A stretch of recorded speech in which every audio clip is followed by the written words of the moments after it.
What's up, turds and turdettes? Welcome to sample 6 of the recrop. I am your host, Lavatory Lindsay, and my co-host needs no introduction. That's Tara Pterodactyl. What's crappening, Tara? Hey, Lindsay. And I think since the last time we talked, I was not Tara Pterodactyl on Instagram, but it's official. I have made it official. I changed my Instagram handle to Tara Pterodactyl, but with a P for Tara. And you know what? You did it a lot quicker than it took Erica to change hers to 6-star Erica. I know, right? Well, I mean, I may have been recognized more than she has out in the wild. So You're very recognizable. So what's been going on with you? It's been forever. I mean, we had all the Boston stuff, and I think we saw each other like every other day for a week, and then like I haven't seen you since then. I know. It's so sad. It's like the Boston hangover. It is really sad. I know it's been a bummer of a month in terms of like nothing exciting in that aspect. The weather doesn't help. No. I'm working from home completely. Like I'm completely remote now. So permanently? Yeah. Oh, that's cool. Yeah. So now I just feel like I need to maybe make an effort to actually meet up with people to go run and stuff and not be a complete hermit. Yeah. I swear I'm like, you work from home. So I swear I'm just like talking to my dog half of the time. Yeah, it's a thing. I mean, it's nice, but it gets so lonely. And like, I live alone, you know, I mean, I have my dogs, but like, it's just me all the time. So like, sometimes like my morning runs, like when I meet people, it's like, that's my social interaction. And I like crave that. So it's nice, but it gets very lonely. Yeah.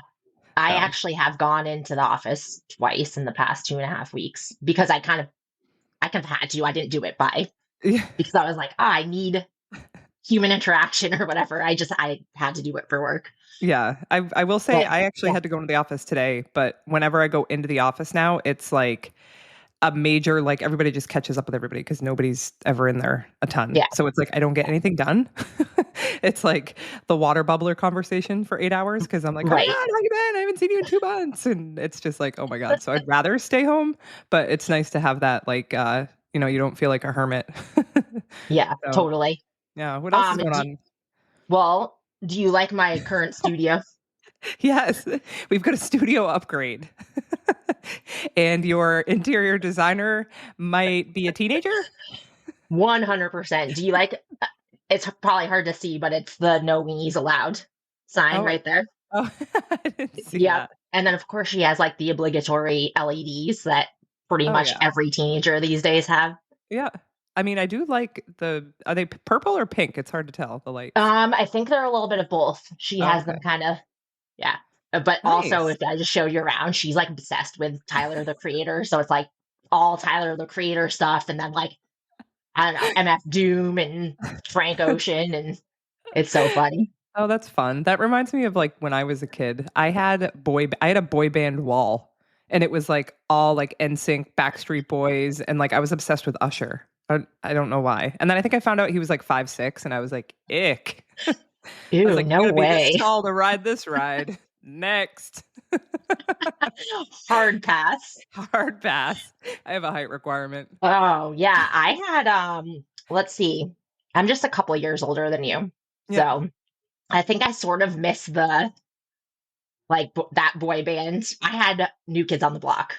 Oh, yeah. So that was my thing for a little bit. And then I was like, oh, I'm a badass. I listened to Oh, don't get me wrong. I had Biggie Smalls and Tupac on my wall too. Like it was either like bye bye bye or like straight up dangerous. Ain't nobody can play with us.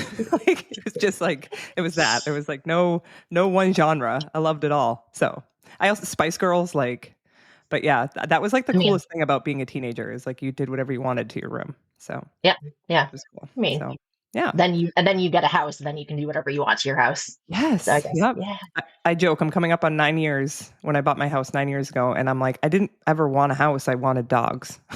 So I bought a house so I could get a dog. It makes. I mean, it's a good reason. It's totally a good reason. Yeah, that's like my friend who I used to work with. She needed new windshield wipers, and she came back with a new car. I was like, okay, like $40 and $25,000. So. I mean, I need to know the reasoning there. Yeah, girl math. So, what else? What else is new with you?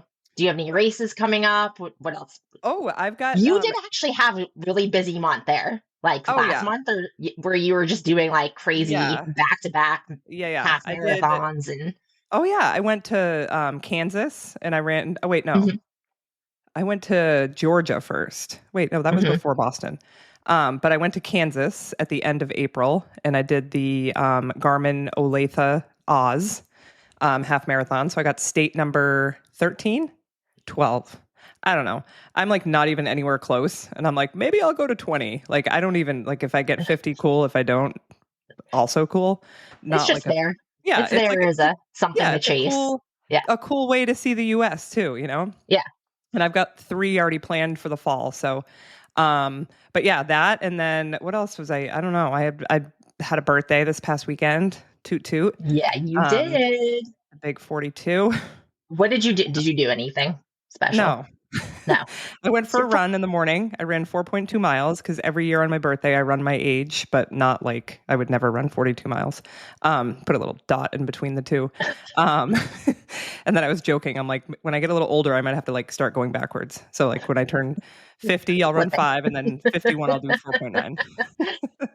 um, but yeah, I did that. I played 18 holes of golf. I shot a smooth 69 too. So that's birthday cause Ooh, there. you're like Yeah. I was like all the signs. you were shooting for Um, that one. yeah, and then I went out to dinner with my boyfriend at the Copper Door and had a Oh, nice. very delicious filet mignon. So Sounds actually pretty perfect yeah, it was great. as far as birthdays go. Yeah. So and then coming up, are you doing the Gallop, the Golfstown Gallop? Yeah, I still have to sign up, but yeah, I'm Okay. gonna do it. Yeah, Yeah. we got that at the end of June. I think all of us Yep. are doing it, or I think Eric is Gammaphobia and maybe sign up the day of. He's gonna I do think it. didn't you sign up day of last year? Yeah, and didn't I pulling on two wheels? I'm like, Yes. Yeah, Lindsay comes in over the fucking embankment, flying in the air, parks, gets out, signs up, and is like, "Let's go, let's fucking do this. let's go." Um, and word on the street is Mike Beeman's going to be there. That's awesome. Slay the day, rep the steps. Let's go. I am going to be so starstruck again if he's there. I'm like obsessed with a 70-year-old man. He's Um, so cute He is the though. cutest thing ever. I like wake up in the morning and I go on TikTok and I'm like, "Oh my god, did he make another video?" I And he's feel like like so much I feel effort like into he it. would be the only reason I'd want TikTok Oh, he's so cute too. because And I then don't have TikTok. he's been told he looks like Bill Nye the Science Guy, so he like dresses as Bill Nye and it's so adorable. I love it. Yes, I he's so love cute. it. Yeah. And then the only other race I'm running until the fall is I'm doing the Run to Home Base, which is a fundraiser for the Home Base program, which gives money to veterans and their family members to help heal the invisible wounds of war. That's So I a ran great for them for the cause. Boston Marathon. And I think like after this, I've run the Run to Home Base. This is my 5th time, I think. But I'm going to be north of 20 grand that I was able to raise with my awesome community. So that is near and dear That's to my heart. So I'm happy to do that. I'm running with Charla Stevens, Dave Bellavo, a girl, Carly, that I don't know. And then, oh my gosh, who am I missing? There's one more person. I'm drawing a blank. Oh, Charla's brother, John. So, oh, okay. Yeah, yeah, yeah. yeah. So that's what I have coming up. So, Cool. yeah. So next on the recap, we have a special guest that we have been dying to talk to. I just re-listened to his episode this morning, and I think Tara did as well. Yep. We have back with us, or not with us, but back with Monday Night Media. We have Ben Crosby, or a better Ben. Hi, Ben. How are you? Hey, I'm doing great. How are you? We are awesome. We have been so excited to talk to you and just find out everything that has happened since you were last on the runs. When I was listening again today, I was getting so excited, even though I already knew that you ran Boston, but the whole fact that you like put it out there in the universe, didn't even know yet, and then it came to fruition. So why don't you tell us, what happened after you were on the episode, how you ended up picking your charity and hmm finding out you got chosen, and just take us through the whole process. Yeah, sure. Yeah, I guess it was back in September. That would make sense. It feels like an eternity ago now. So, yeah, as you said, kind of over the past couple years, I've had this, I'll call it a simmering feeling that I may or may not want to take the deep dive into a marathon. And it's one of those things that has always sat there, and I kind of, either laughed it off or, you know, um, maybe shrugged it off a little bit because again, if folks are familiar with my Instagram or my story at all, I'm a bigger guy. I'm a big runner, and I don't usually fit the profile of what one thinks of uh, when going after 26.2 miles. But so, I had really gotten into running. I had gotten into doing a lot of the races around the greater Boston area and really loved it. And I'd gotten to know a lot of really amazing, inspiring people in this area who were the types who, well, let's just say they're not going to try to convince you that you shouldn't pay the race entry fee. And they're the exact type of people who are going to push you to strive for what you can do best and strive to do whatever is possible. And so that's where it kind of led. And as I was thinking about this the other day, and sorry, I'm slightly tangenting, but I had been thinking a lot about, I grew up in Massachusetts and I grew up watching the marathon. I grew up seeing it on the news, and it always made me think of when we think back, like when you're a kid, or if you think back as years go on, what are the memorable things of the marathon that stick out to you?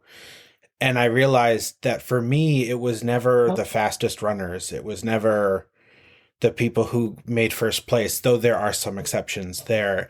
But usually it was the picture of like the people running for charity. It was the images of the Hoyt Foundation pushing wheelchairs. It was the images of these people who clearly stepped out to do something that otherwise they would never try to do. And those were always the images that stuck with me for Boston, even though it's this elite world major. And so for me, I realized, well, when I think about this and when I think about what sticks out to me of being the Boston Marathon, why am I selling myself short by thinking, oh, you don't deserve to go after this? You totally deserve to go after this if you can. And so I put it out there. I had done all the other BAA races, the 5, the 10K, and the half marathon a few times, really enjoyed them, and realized, I may as well close out the cycle and try to go for Boston. And so it actually worked out pretty incredibly well. Come December, when they announced the charities, I had picked a few that I had that spoke to me, and that I had kind of like personal connections with, or I should say, like, whether it be family or they resonated, right?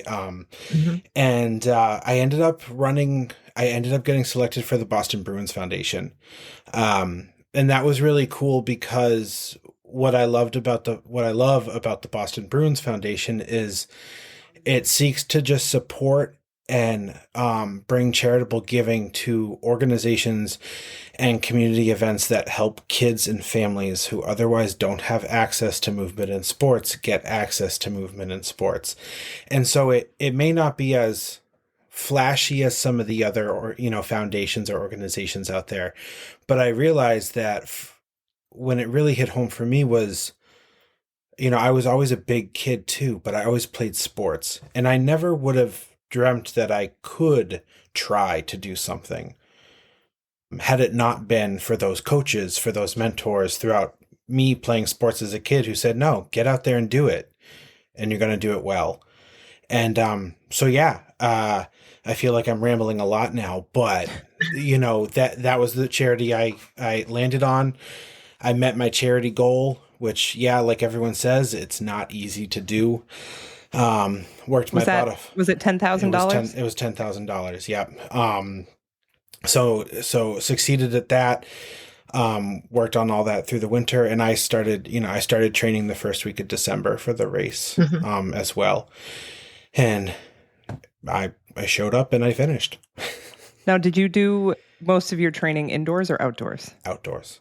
Outdoors, yeah. I think I And did like we had a one. brutal winter, but I think I I don't did. know Rough. if you're the same as me, but I'm like 5 miles on a treadmill and then I can't anymore. I get so hot too. So like for me, I don't have a treadmill at home, but so if I go to the gym and the gym's 70 degrees inside, Yeah. like the instant I've been going for 20 to 30 minutes, I'm just overheating because I can't, like there's no air movement. I'm just, Right.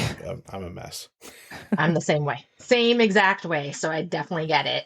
Yeah, we're team no treadmills. Yep.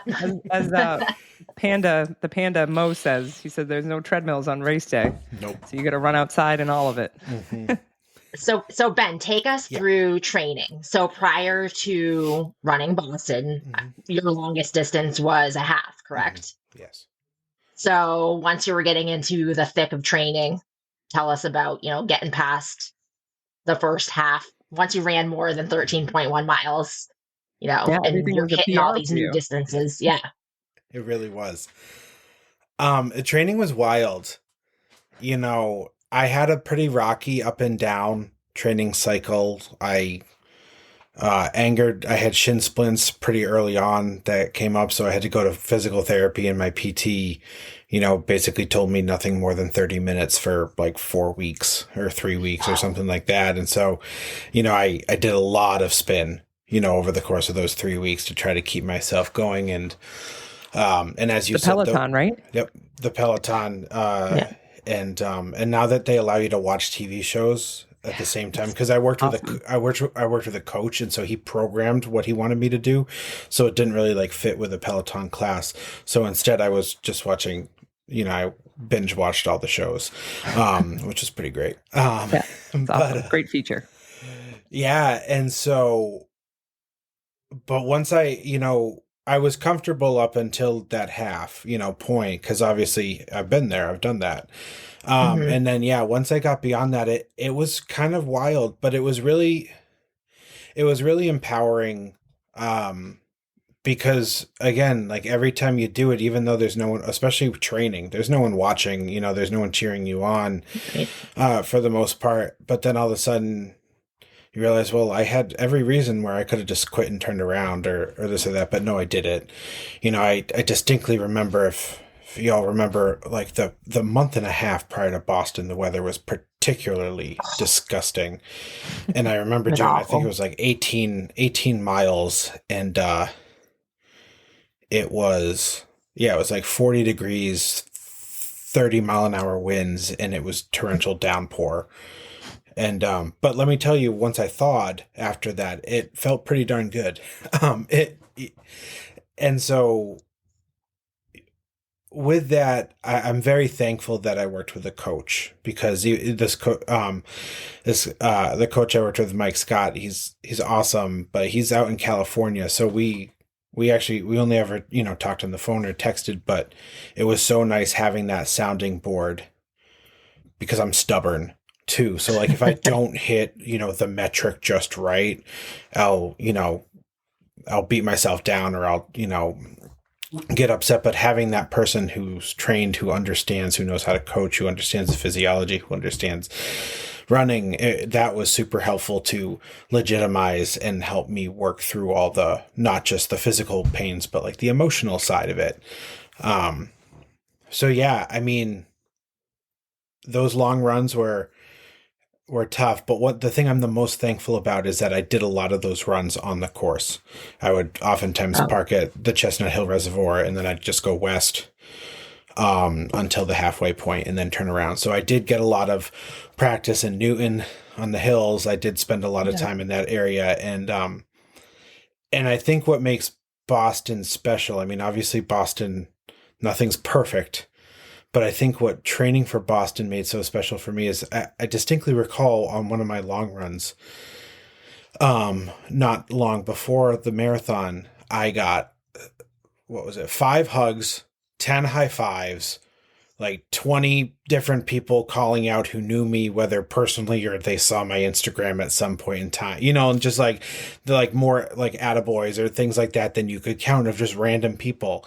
And that's almost as much as the race itself, that's going to stick with me, of just like people who clearly run who could probably run 3 times as fast as me, or twice as fast as me, are just as encouraged, and as they want to make the point to encourage people and me. And that was really cool. That was like the highlight of the training cycle, is when I got to experience that. So did you train with other people that were on your charity team, or did you have any other, training partners that you would run with regularly, or did you do a lot of them solo? Most all of my running was solo. The foundation is small. They do 10 runners, and most of the people were pretty spread out. So it was really hard to kind of coordinate and get the people together who were on the charity team. We did communicate and encourage each other via, chat and things like that. But, no, oftentimes what I would do is I know a bunch of people through Marathon Sports and also the Boston Bulldogs, run club. And so I would oftentimes meet up with them at the start of the long run, but I was really the only person running the pace that I was running. And so, I would start with them, and oftentimes see them at some point along the run, but I was the only person going the pace I was going. And so I was pretty much just me and my thoughts. That can be tough when it's just you and your thoughts. I've been there too. But brains are dangerous. To your point of being out on the course during training, it is so helpful to just see all these other people out there who are also training, or, they have the water stop set up for the charity runners, different charity runners. And it just is hugely helpful. Yeah. Getting back to your coach, yes. Mike Scott, because he was on the runs. Yes. How did you get connected with him? I got connected to him through my buddy Dan, who I know through Marathon Sports and the Boston Bulldogs, the bearded runner. Most people Forrest Gump. Yep, good old Forrest. Yeah, so I've known Dan for a while now via just this crazy, weirdly, small world of running around Boston. And so I was chatting with him one day about if he had used a coach, because when I first thought about it, I was like, wait a second. Yeah, I want to use a coach. How the heck do I even find a coach? Like, because, especially when you spend too much time on Instagram, everyone's a coach and everyone will tell you what to do and how to do it. But for me, especially I'm sensitive to the fact that I don't run like most people because of my size. My running experience can be very different than many other people. And I wanted to make sure that I found a coach that would not only understand that, but feel comfortable coaching to that difference, because it could also be wildly different from them and what they know.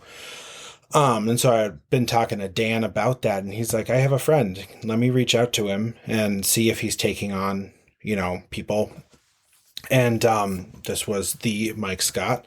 And, we connected, and Mike has a young family just like me, and we used to be from around the area. And I felt like we clicked pretty quick. I felt comfortable with him. I felt like I could be honest fairly quickly with him. And so, I decided to work with it, and I'm super happy that I did. Super happy.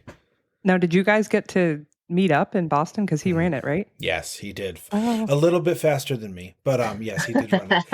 Yeah, he's pretty fast. He's a tidbit fast. But yeah, no, we did finally get to meet up. Actually, it was great. After I crossed the finish line, he was right nearby, and I was with my wife and my kids and my core, I'll call it my core cheer squad of super close friends, and we bumped into him, and so that was great. He got to meet everybody, and so that was really nice before he had to fly back out west. Awesome. Yeah, that is fantastic. Yeah, I didn't quite get to the point where I felt comfortable sending him office memes in the middle of the training cycle. Though I feel like if I work with him, he probably gets that so much. Exactly, and that's where I was like, I feel like I don't know you well enough to really just annoy the shit out of you. Could you imagine if you just responded to every workout with an office meme? Just, And there's so many you could do that. So many. So Ben, take us through training. Give us some highs and some lows of training, of everything leading up to Boston, because obviously Tara and I have both run it, and even just training for, it's a roller coaster, and training for a marathon in general, not even just Boston, is just, it's inevitable that you're going to have the highest highs and the lowest lows. And there's going to be times where you don't think you can do it, or you want to give up. And, what pushed you through, what were some terrible moments? Was there self-doubt? All of those questions. Yeah. And then also, having, 2 young kids and a wife, like juggling it all with a job. I'm like, I'm a single, I live alone. But when I was training for a marathon, I'm like, this is like having a second job. I'm like, I don't, you're gone on Saturdays or Sundays, whatever day you do your long run for, 4 or 5 hours. Give us all the deets on all of it.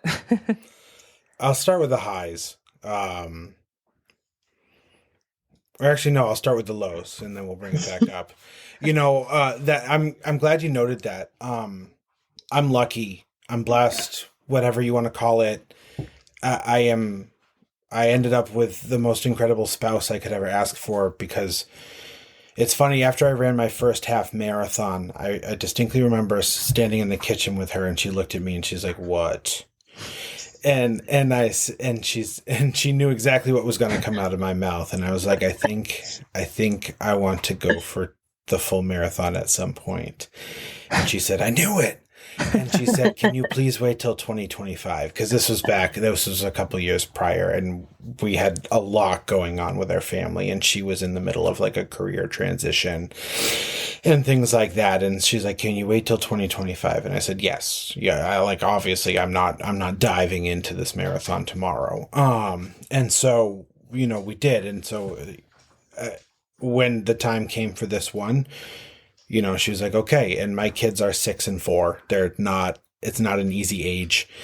The hardest thing, the thing that also stuck with me, that was the hardest one, is my daughter looked at me one day when I was tying my shoes, and she said, are you going for another run? And she said it kind of like, just like that. And I was like, oh. And that really hit. That like got right between the ribs. Because like you said, it's a time commitment, and I'm not a fast runner. When I'm looking at 13-minute miles for a lot of my training runs, my runs were a minimum of an hour, and I could get up to 5 hours depending on what I was doing. And it's just a long time. And my wife works out usually in the morning, so I would do the nights. That's when I did my runs. But we would get one kid to bed, and I would put one kid down, and then I would usually go, because by the time the second kid goes to bed, it would be too late. But so I wouldn't be starting my runs till 7:30 or 8 o'clock. So I got great use out of my light vest. But that meant a lot of nights not doing bedtime with one of the kids, and that's, as a parent, like those are the things you don't like to miss. And so that was really hard. But on the flip side of it, when we went to the marathon convention that weekend before the race, and like they had just finished the 5K, and they like people could kind of get back out on Boylston Street, and like there was something so cool about watching my kids pretend they were sprinting down Boylston Street. And then when I finished the marathon, my son looked at me and he's like, Dad, can I do it with you? And I was like, well, we may have to wait 18 years, but yes, I will, and there are things like that. And they both love, like the amount of times during my training cycle where they asked to go with me, or I would go outside with them when I was sore, and I would just stand on the side of the road, and they would sprint from telephone pole to telephone pole because they wanted to run. That was the flip side. That was the cool stuff, because ultimately I just want to instill in them, like, you can do hard shit. Like, I don't care what anyone says. If there's anything I can impart to you as a father, is that don't listen to what they say. If you have a goal, go after it, and you can do it. and like I will be there to champion you through that, and they were there to champion me through it.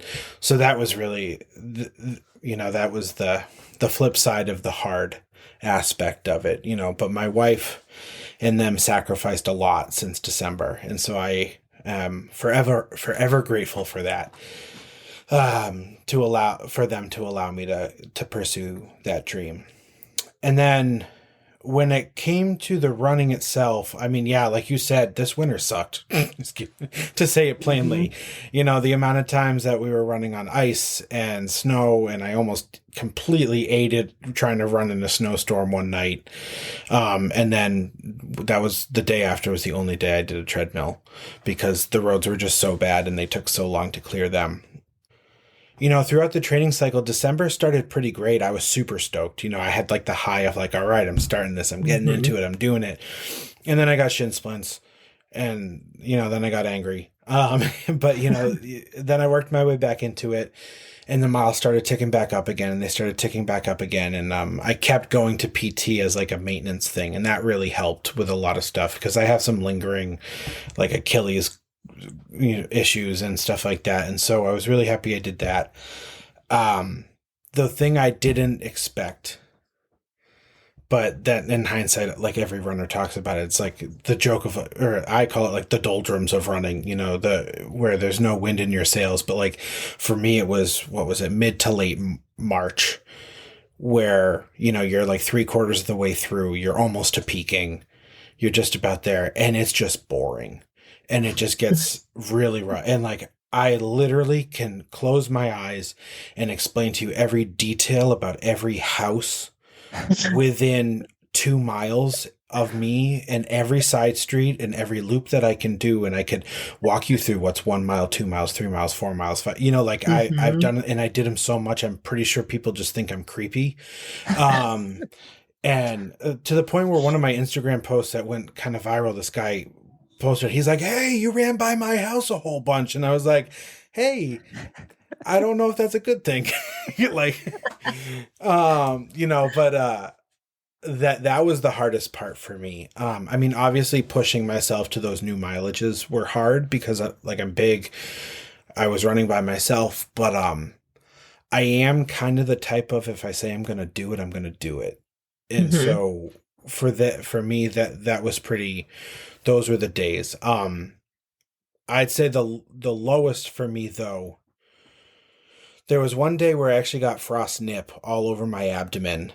And it was one of those late March, like 40-degree pouring rain, super windy days. I did like 15 miles down here in Weymouth, and I got back and I like went to get in the shower and my whole stomach was, discolored. It hadn't gone to frostbite, but it was like completely discolored and it was super itchy. Oh my gosh. And no. I was I'm a skier, so I knew exactly what that is. And I was like, okay, time to warm up. But the worst one was I had to, I'm dealing with a whole bunch of stuff and personal stuff on the side and aging parents and what goes along with that. And I had to go up to Vermont to help my dad with some stuff one weekend. And I had to do, I think it was like 14 miles that weekend. And they got 8 inches of snow in Vermont where I was. And I was like, well, heck, and I tried to go for a run, but he's like way up. I don't know if you know Vermont, but he's like way up there in East Bumble. Like it's the middle of nowhere. And so they have like a rail trail, and I tried to run, and I learned very quickly that running in like 6 to 8 inches of snow is not going to work. No. And then I tried to run on the side of the road, and everyone up there with their big trucks really just enjoyed hitting every puddle to splash me and spray me. And I got like sprayed about 4 times before I finally just waved the flag and I said, screw it, I'm done. And that I think was that was my lowest point, because it felt like every time that I was making advancements again, I was like, okay, I dealt with this injury. Okay, again, young kids, there was a period in February where one weekend I had the flu. The next weekend I had the stomach bug that was going around. The next weekend we had one other illness. It was that type of thing where every time.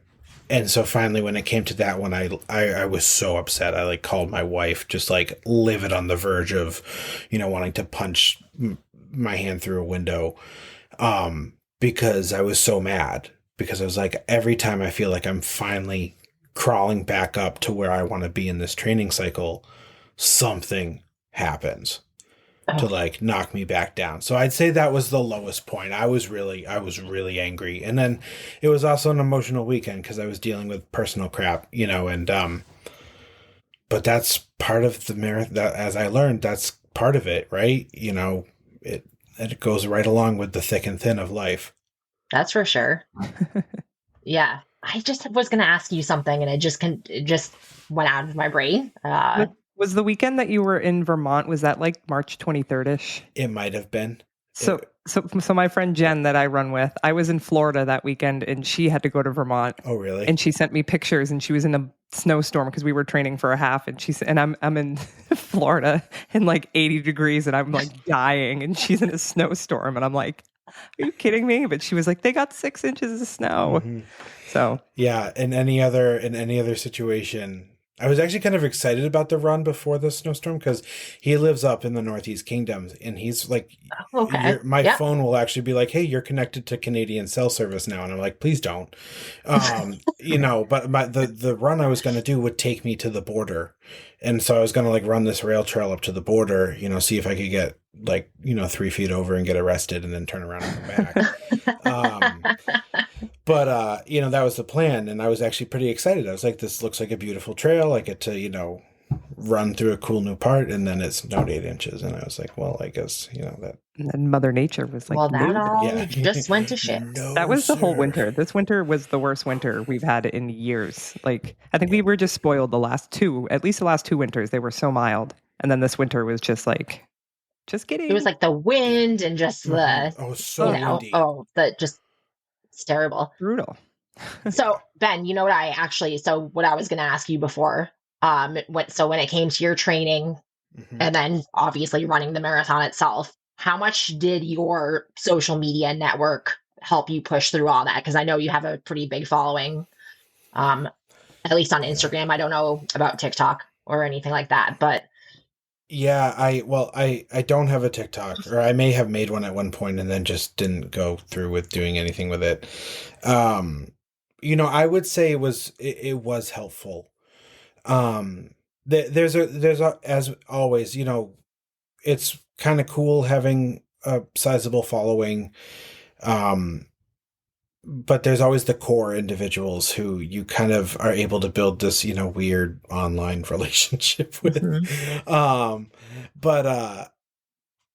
That was helpful because I would get a lot of encouragement from people who I both know and who I don't know, encouraging me to keep going. And it's a really cool feeling when, people take time out of their day to encourage and take time out of whatever they're doing to, give you, kind words to push you forward. And so in that way, I'm so thankful that for the most part, 99.9% of my Instagram, I found the good side of the internet.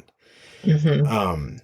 And yeah, that was really cool. And I got to know people in the Boston area through it that I otherwise wouldn't have known. And I saw them on the marathon course, on training days because we now knew to look for each other. And so that was really cool. I think people, yeah. I've watched quite a few of your videos and you're very open and you're vulnerable and you're real. And I think that it doesn't matter if you run a 6-minute mile or a 20-minute mile, like that happens to everybody when they mm-hmm. run. Like not everybody has a great run every single time. And we all struggle with the same things. So I think that, for me, you were real and you were just giving it to us how it is. So I think that's really big and people really appreciate that. I know I did. So yeah. And you have a lot of tenacity, you really stick with it even when things get really hard. And I think that a lot of people look up to that and are inspired by it. Well, thanks Mom and Dad for that thick head stubbornness. Suffer from that too. Hey, at least we can own it. Oh yeah. So do we want to get to right? I was gonna say take us to at least the weekend. So you mentioned the expo and going down there, and then mm-hmm. take us to the night before and then race day, and spare no details, as Eric and Erica would say. Yes. Code Brown's welcome. Well, let's see here. Because of the issues I had, with like long runs getting disrupted and things like that, I had a very abbreviated,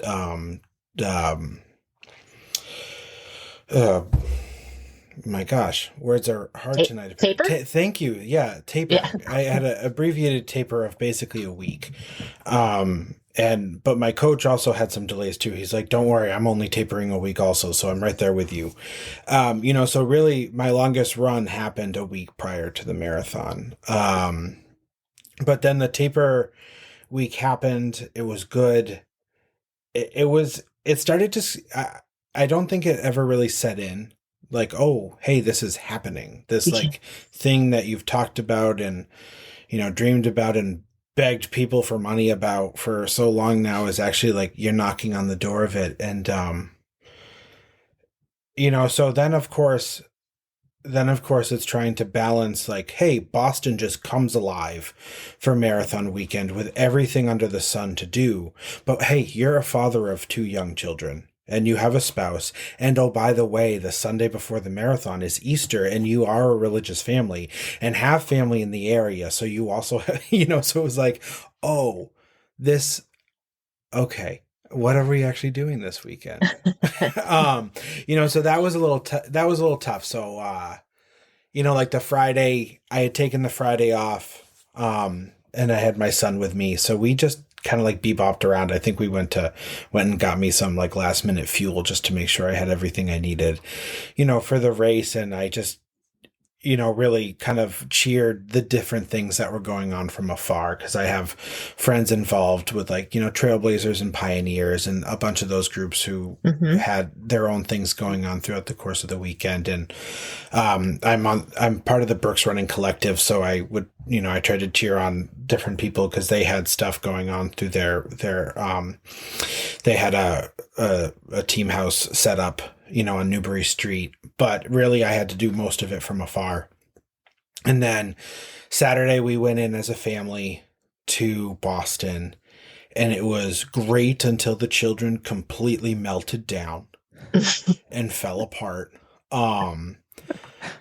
But I will say we got in line for the expo at the right time. The kids were very excited to see Forrest Gump run by in the 5K, and we saw a couple other people we know run by, and so that made them happy. And honestly, I still think the Boston 5K is my all-time favorite race.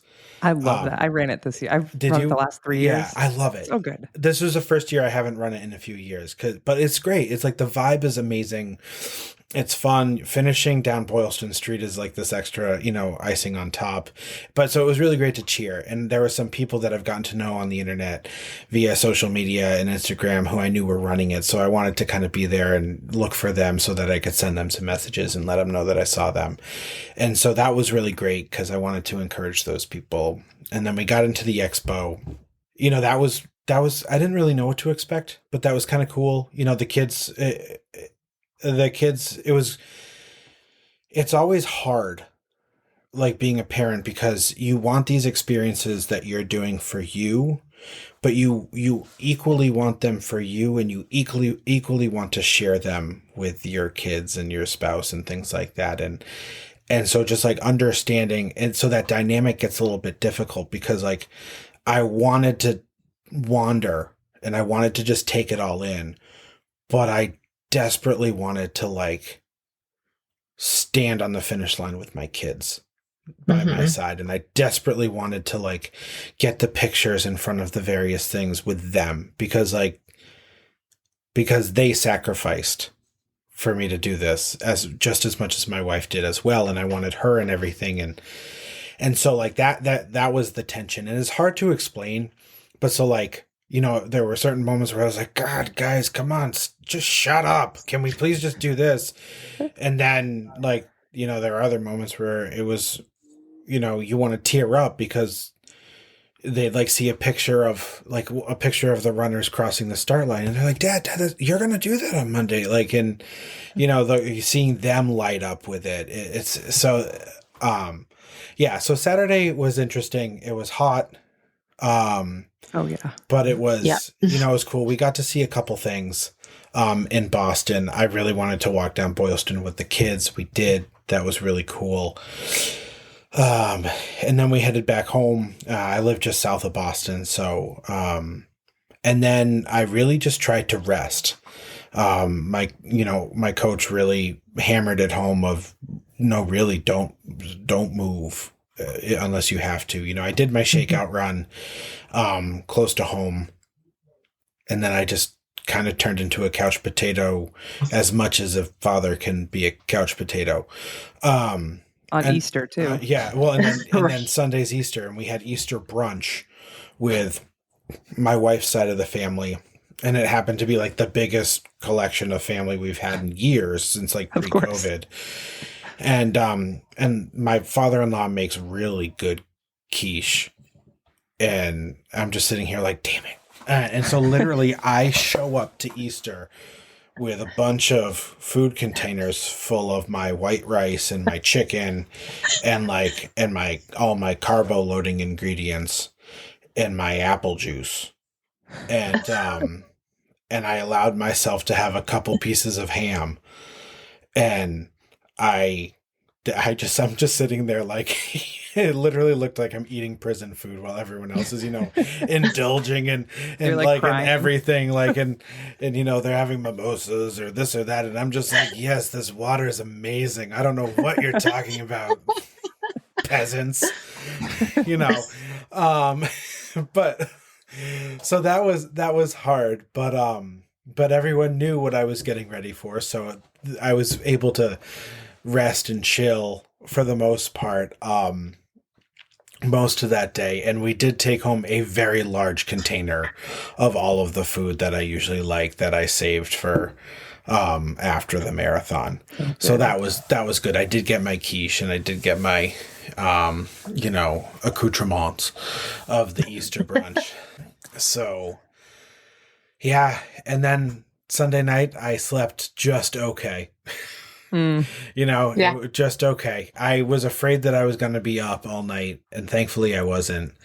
But I slept as well as, it was an okay sleep. And then one of my sisters drove up from Maryland on Sunday and crashed at our place, and it's awesome because she's like, she doesn't have kids, and she loves being an aunt.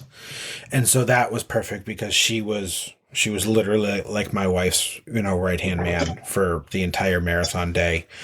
But so awesome. I got dropped off, at the Common for bag check and everything like that. So you took the school buses? I did take the school buses out to the start. Thank you. And so that was, I kind of tagged myself along with the Boston Bulldogs group that I knew, because I was like, I need people I know. Yeah. Or else I'm going to just not know what to do with myself. And yeah, we took the bus out. Naturally, as we live in Massachusetts, we hit traffic on 495. And so everyone's starting to get super nervous because half of the bus still wanted to try to poop one last time. And then we're all like, oh no, are we going to have enough time to poop once we get to Athletes Village? And the answer was no, not really. Because I was one of those people who wanted to try one last time, and it was very rushed. No one likes rushing that. But yeah, so we got to Athletes Village, and it was basically like rush to find a line, and then rush to your spot, because they started calling wave 4 not long after we got there. And so you didn't have that much time then in Athletes Village? No, we did not. Just the way that timing worked out, there was probably 15 to 20 minutes between when we got off the bus and when I had to start moving to my corral. Oh, wow. Yeah. So not enough time to get super nervous, because if you wait too long at Athletes Village, you start getting completely nervous. Completely. And so yeah, then they called my wave, and I was actually in the first corral. So just started moving down there, looking for anyone I knew. It didn't know anyone. And just kind of moved my way through. And then when I got to the front at the starting area, it kind of hit at that point, and can't lie, I got pretty emotional. Listening to them talk it up, listening to them introduce it, um, looking around, seeing the sign in Hopkinton, seeing everything set up. Yeah, it's just one of those feelings of like, hey, I guess this is the culmination of a hell of a lot of hard work that now just falls down to this moment. And I guess it's time. Um, and so, yeah. And then they fired the gun, and I stopped thinking. Um, and I think the wildest thing, because one thing Mike had talked to me about is he's like, try really hard to take up your space, right? And my friends who have run marathons, they said, like, take up your space. Don't let other people push you into their, marathon. Like, don't be afraid to. But it's so hard at the start of that damn race. Because the road's so narrow, like people are friggin', hopping up on the like side of the road, like in the median, like to get by you, and like you just kind of get swept in this river of people. So the first like 2 miles I probably went a little bit faster. It's downhill too. Yeah. It's hard to not. Yeah. And I should get kind of swept up. I shouldn't say probably. I absolutely went faster than my plan. And I was feeling great though, but like, yeah. And I mean, in terms of like notable moments throughout the race, honestly, there's not a ton that stick out fully to me. I mean, I did see Panda. We got to take up some pictures together. I saw a few other people that I knew that we got to take selfies while we were running. But to put it in perspective, I PR'd my 5K and I PR'd my 10K. Like, that's how quick I was going with everyone. Awesome. So that was exciting. Though it also shows that I was definitely moving faster than my plan. And it was downhill, but so that was good. But this is where the race actually gets a little bittersweet for me, because I knew what I was capable of, and I knew what my potential was. And at about mile 8, I started getting back spasms. And my back started cramping up to the point where I couldn't take full breaths anymore. Like my lungs could not fully expand. And that was a feeling I've never felt before. And I can tell you it sucked. So that slowed me down significantly.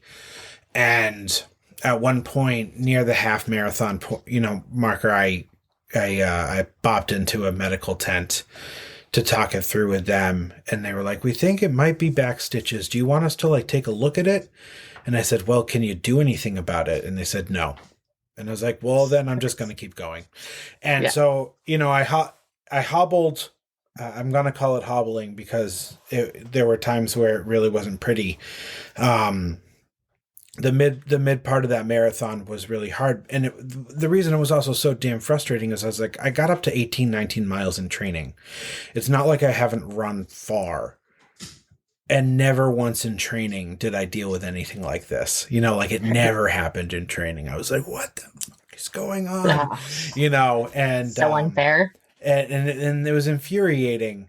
And so there was a couple points where like I was pretty down in I was about as low as you can get. I started thinking about dropping out. But I knew I wasn't going to, but the thoughts were like right here. Because it was extraordinarily painful. And then, a friend of mine who always shows up in the middle of nowhere on whenever I do a race, and I never see her any other time of the year. Like she's one of those friends that you can connect with after not talking for years, and it's like you've never lost touch, but you just never see each other. But she yet always shows up whenever I do races. And I bumped into her at the bottom of the hill in Wellesley, right when I like really needed to see somebody that I knew. And so like that was really helpful. She cheered me on. I got up, went over the overpass of 128, and then I bumped my wife and kids and sister and cousin were at, what is it, mile 17, I think, where the green line crosses under. And that was helpful. And my wife gave me a butt ton of Motrin. And that was very helpful. And that got me up over the Newton Hills. But what was a bummer was my tracker stopped working. So at the top of, I'm literally cresting Heartbreak Hill, and I get a call from my wife, and she's like, "Are you okay? Are you alive?" And because it had just stopped moving. And I was like, "Yeah, I just crested Heartbreak." And she's like, "Oh, okay, bye." And just hung up. But that was right after you saw us. Yeah, I was going to say that. Exactly, so, because it was still tracking before you saw us. Yeah, it was weird. Yeah. But like she had gotten literally, and this is the funny thing, like she got texts from like everybody in existence. Like, where's Ben? What's happening with Ben? Like she got like 30 messages from different people. There was a whole group chat at my work, like following along with me in this too, and some people who knew Gabby had reached out to her. And so it was funny, but yeah, for some reason, because it was weird because they hadn't removed the timing mats yet when my thing stopped working. So I don't really, because I distinctly remember up at least until almost BC running over the timing mats, where they still said that they were like on, but whatever. So yeah, I got through Newton. And at that point, through Newton, I had bumped into this woman who was also running, and I really wanted to mention this because this one just like broke my brain. And we were chatting, and she told me that she had been paralyzed from the neck down in sports and had come back and was doing this race purely to prove that it could be done. Oh my God. And I was just like, but like I said, like, what are the memorable things about the Boston Marathon? Like, I understand that everyone loves it because of the BQ, and everyone loves it because it's fast and it's like storied. But it's like, that's the stuff that is forever going to stick with me. Like stories like those of like, wait, you did what happened and you're here. And like, she finished within like a couple minutes of my finishing time. We were very close. And, but like that one, just like the power of people, right? The power of resilience and tenacity and grit. That was awesome. So there's anyway. So many awesome stories too. Yeah. And some of them that we don't ever hear, but it's, somebody that looks, I hate to use the word normal, but somebody that looks completely normal has, could have gone through something completely traumatic like that and is out there to prove something to themselves. And it's just, that gave me goosebumps. And it always, like, for me, like, we all struggle, and I've had terrible runs, but I'm just like, you know what? I get to do this, and there's people that don't. So it's like, you got to try to change that mindset, and there's always somebody that's worse off than you. So it's like, just push through it. Yeah. And so, you asked me kind of like what kept you going and what things like that. Some of the things that the mantras and the things that I thought about that kept me going were, I want to prove and show I want to show my kids. That was one of the biggest ones. But also there was, from a lifetime of being told what I can't do, I want to do this for myself too, to tell me what I can do. My father has Parkinson's disease. So like for me, to your point about like, we get to do this. We are privileged to be able to do this. Walking is difficult for him now. He can barely, and like, so the fact, like, so he was in my mind. My mother was in my mind because she has her own struggles and battles with things that inhibit her physical abilities. And like these people that, despite all that, have done so much for me, I wanted to do it in honor of that. And those were the things that I really kept thinking about, as I pushed through, and the one thing that I do laugh about is, I get to BC, and there's this group of, good classic, cliche dudes there who I'm like, this group of bros I would never associate, like, I can just tell, like, I just would not be friends with you. And it's not like a judgment per se, but like I can tell you are the absolute opposite of like what I probably would want to be around as a human being. And, as I ran by, I was like, oh, great. What are they going to say? Because, like, again, I have my own insecurities that will forever ring true in my brain. Like, what are they going to say? And they literally friggin' ran with me for like 200 yards, screaming like, Ben, you fucking got it. Like, they were the most lively group of people that I encountered in the entire race, like, cheering me on. And I just couldn't help but, like, I laughed in my head. I was like, Boston really does, like, turn it on marathon weekend, and like people who otherwise you would never associate with all of a sudden become your biggest fans. Like, it was just too funny, and I couldn't help but smile. So yeah, I mean, the remaining part was kind of not very noteworthy. I will say, like, once you get to BC, I'm like, all right, I'm almost there, but like it feels like forever. Like, after that, like, it really feels like forever. I was just like, can I just friggin' get to the Back Bay already? Like, where am I? Like, come on. Yeah. Even the Green Line moves faster than this. But but towards the end, like, so I was well behind the time that I had a goal pace of. I was well behind the time that I knew I could achieve. That wasn't my stretch goal pace because of, my back and the pain that I was experiencing. But I realized, I was like, oh my gosh, I'm almost there. And I had some friends popped out of the woodwork by, once I hit the Back Bay. I was able to pick up the pace going down Comm Ave. And what I'll say is, turning on to Hereford and turning onto Boylston, I had thought about, like, what is that going to feel like?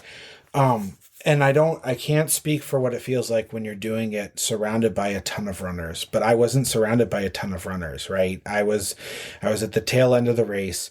There were people around me, but there were few enough people around me that everyone could see my name, and instead of just generically cheering, could call my specific name out, because there was few enough of us. And that, like, I still can't really put it into words. It was extraordinarily emotional. I was fighting back tears the whole time. I may have, like, spent more time trying to stop crying than I should have just put that energy into my legs. But, I heard voices I knew, but I was kind of like tunnel visioned at that point. And, turning onto Hereford and hearing the screams of people, like, shouting specifically to your name to, like, keep going, and then turning onto Boylston and seeing it, it's special, right? And you both have done it, it. It's I don't know. The crowds in that area hadn't dissipated really. I mean, obviously there weren't quite as many as there were earlier, but they were still, all there. There were still tons of people there. And the whole way down to the finish line, I was just thinking, I was like, you did it, and you're doing it, and you're about to finish it. And, no one can take that from you. And, I finished, and the volunteer who gave me my medal, she's just like, congratulations. You just finished. And how do you feel, Mr. Marathoner? And I was just kind of like, it's like, I didn't even know what to say, but it was, it was like, it was really cool. And I've gotten to know a couple people through this run journey at the BAA, one of which was so gracious to help my wife and kids get access to the grandstands right at the finish line. And so they were right there. I saw them right as I crossed the finish line. My kids were going ecstatic. My wife was going ecstatic, and my family was there. And that was really special. And they were able to, like, sneak, because it was a little bit later. They were able to come right around to, like, the backside, shortly after I, crossed the finish line, and find me there. And, yeah, I don't know. It's crazy. Did you cry? Yeah. When you crossed? Yeah. I was basically crying the entire way down Boylston Street. Yeah. Like, was your wife crying? According to her, yes.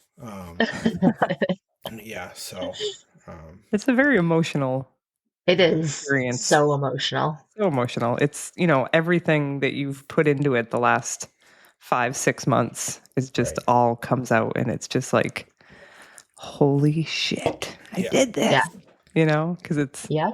especially with being your first marathon, you've never done it before. You don't know if you can do it. You have your doubts, and then all of a sudden you're there, you see the finish line, and you're like, yes. Yeah. It's like, I'm pretty sure I'd probably say like 50% of the people have to cry. I'm actually just trying to put myself in your shoes. And Tara, your first full marathon was New York. Yeah. So to do like a world major as your first full must be just absolutely insane. Yeah, I tell people, because I've only done majors, I'm like, don't do a marathon in the backwoods of Vermont, because you're going to be staring at a tree at mile 20. There's going to be nobody around you, and the tree isn't going to tell you to keep going. You're I going to mean, walk off Vermont the was course. my first, that was where I did my first marathon. So Yeah, it's like the Burlington? crowds, like you said, the guys at BC, and I'll tell you, BC was my favorite part of Yeah. the marathon course. Those guys were awesome, and I had my fastest, like, it wasn't a whole mile, but my fastest like split was through BC, and that's like 20 something. But I was just like, oh my, I'm like, these guys are like lit. And I was just like, they're yeah. And I so was like much fun. Yes. sprinting. And then I was Yes. like, whoa, Tara, whoa. But the energy, they were so cool. But it's like, Yeah. you want to, like, if not, like, you're having doubts and stuff. And then all of a sudden someone screams your name and you're like, oh, okay, yeah, yeah. But, I've never run like a small town marathon, so I can't compare it. But I'd have to think that there's spots where there's nobody and it's a lonely place. So Yeah. I would say go big. Go big or go home, right? Yeah. So Ben, what did you do post marathon? Did your family, did you go out to eat somewhere? Did you head home? What? We headed home. It was later, and with the kids and everything, we had contemplated, like, a month or two prior, like trying to get some reservations somewhere, and then we had decided just to get takeout and go home, and I'm glad we did, because I was hurting, and so that's what we ended up doing. So my wife, I sat with my kids and some friends, um, in the garden, on the edge of, Boylston Street, just on a bench. And my wife went and got the car and came back and fetched my hobbling, pathetic ass, and and picked me up, and we headed back south. But and then I just had a big ass burger for dinner, and it was Wait, delicious. you didn't eat the Easter quiche? No, I ate that the next day. Okay. I had been like, I just wanted a burger. That's what I wanted. That's what I always want after a marathon. That's what I I get. always want a burger. There's something I don't eat about a fast good food, burger. and I get a Whopper. Oh, like, do I you? crave a Whopper or a Big Mac, and I don't know why. I'm like, I never eat those, but I'm like, give me one or maybe two. So I was gonna say, did you take Tuesday off of work? I ended up taking a few days off from work. Yeah. Okay. And actually, I'm sure it was like everybody's experience, trying to use the toilet, walking downstairs, everything is a struggle. and Getting in and honestly, out of the car. the You're brain like, the "Oh, brain no." fog was what surprised me. Oh yeah. Like my head, like I do consulting for work, and so I just stare at numbers and write reports, and like the brain fog is what really surprised me. I was just like, I was worthless. Yeah. I worked on like Thursday, and then I ended up taking Friday off because Thursday I was utterly worthless. But yeah, that Tuesday though, the day after, like before the true pain set in, I actually went back into, I had the day to myself. I went back into Boston and kind of wandered and like got to see some of the stuff that I didn't see before, to try to move my legs a little bit. And that was good because like I could move. And then on Wednesday, I could not move. Yeah. I was gonna say, it's usually 2 days. And That sounds about I right. ended up having a blister about this big on the bottom of the ball of my right foot as well, Ooh. which gave me about 2 weeks of misery. Oh, after yeah. the fact, but yeah. So I talked over Tara before, but what's next for you? Is another marathon a possibility, or? Yeah, I will do another marathon at some point. Yes. It's going to be a while. It's like I don't want to put the time commitment in with the family. Yeah. Like I saw what it did. Yes, did it inspire the kids? Absolutely. But like again, I'll say it that one time that my daughter said you're going for another run, that really hit. That really hit hard. So I think what's next is I'm probably gonna kind of just do some shorter ones. Honestly, I'd like to get a little faster at like my 5 and 10Ks and just kind of have some fun with those. Try some new ones that I haven't done before. And like maybe I'll do a half. I haven't decided yet. Like I always do the Boston half in the fall. I don't know if I want to train for it or not right now, or if I can make the time commitment. But yeah, I think in a few years' time, I'll give thought to when I want to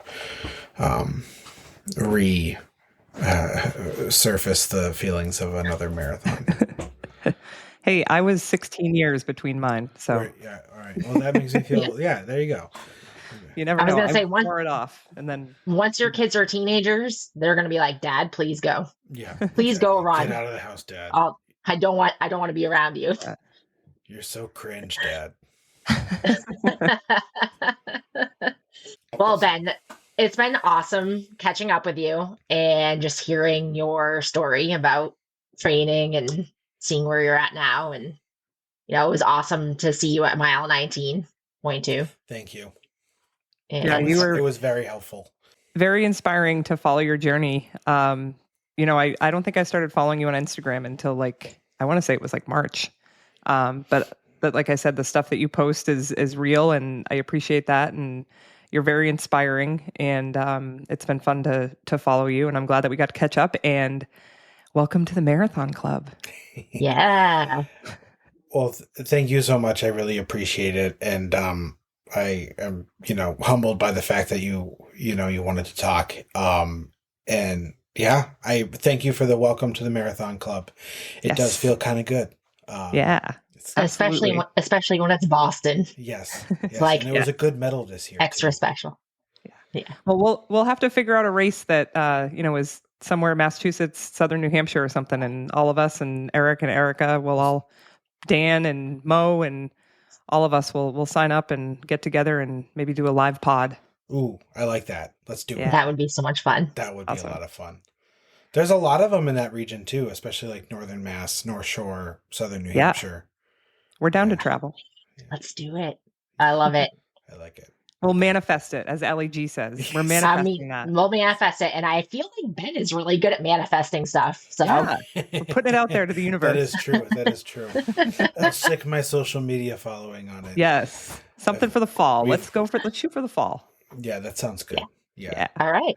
Perfect. Awesome. Well, thank you again, Ben. We really appreciate you giving us your time, especially being a busy family man. So, well, thank you. I appreciate it. And hope you guys have a good rest of your week, and we'll talk soon. Yes. Absolutely. Alrighty. All right. Thanks, Ben. Bye, Ben. Bye.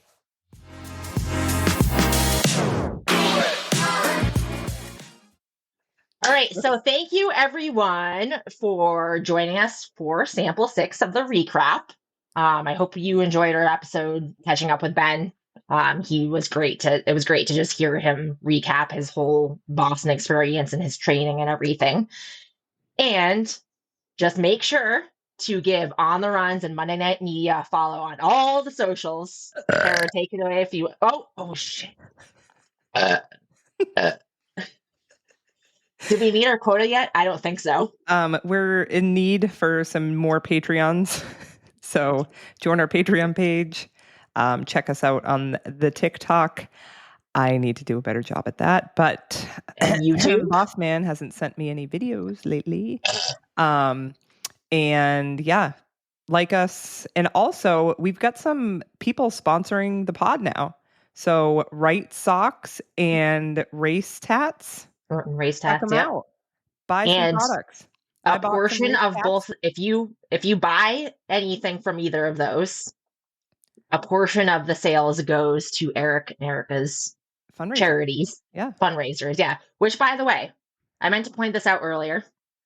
I'm actually wearing a hoodie for Erica's charity because I did Chicago for this, but I also I've done like 5 other fundraisers for them. Suicide prevention, right? Yep. Awesome. Yeah. So. All right. Awesome. Take us away, Lindsay. Wait, no, I think you have to take us away. Oh.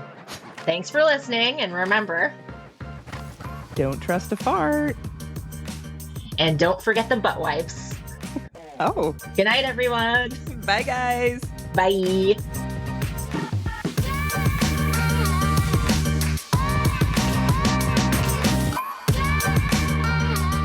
Thank you, everyone, for listening to another sample of The Recrap. Don't forget to follow On the Runs and Monday Night Media on Instagram, TikTok, YouTube, and Threads.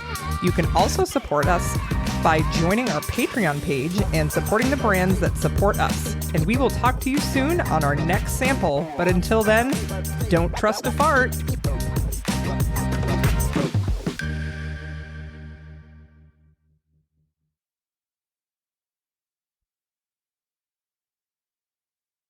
Now we'll do It was funny when you jumped in because we were like in the middle of talking about. We should have hopped on earlier because we gab a lot, but because we're very chatty. Sorry, Eric. I know, Eric. You're gonna have to cut this part out, or he's gonna make it into a like, reel. You assholes. No, this can't follow. Oh wait. We are really short on the burps because I just feel like I didn't want to. Good.